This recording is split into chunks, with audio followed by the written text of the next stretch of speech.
ምን ልታዘዝ? በደሌ ሐረር ዳሽን። ምን አይነት ትዕዛዝ ነው? ይቅርታ አንድ ነገር መጠየቅ እችላለሁ? ጠይቅኝ፣ ችግር የለውም። ሁልጊዜ 3 ቢራ ባንድ እያዘዝክ ስጠጣ ያለው ቢራው እንዳይቀዘቅዝብህ ለምን አንዳንድ አታዝም? 2 ጓደኞች አሉኝ እና አሁን ለስራ ሌላ ቦታ ነው ያሉት እና መጠጥ ስንጠጣ 3ታችንም 3 ቢራ ነው የምናዘው። አብረን ያለን ያህል ነው የሚሰማን። ምናልባት መድገም እንኳን ብንፈልግ ድጋሚ 3 ነው የምናዘው። ይገርማል። መልካም መጠጥ።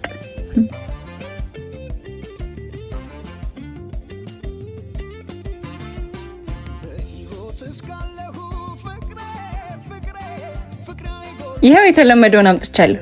አይ በደሌው መልሹ። ምን ነው በደሌ የሚጠጣው ጓደኛ ምን ሆነ? ሞተ እንዳትለኝ። አይ አይደለም፣ እኔ መጠጣ ቁሜ ነው። ያሟል እንዴ? እኔ መጎዳት ይብቃኝ፣ ለጓደኞቼ ልጠጣላችሁ።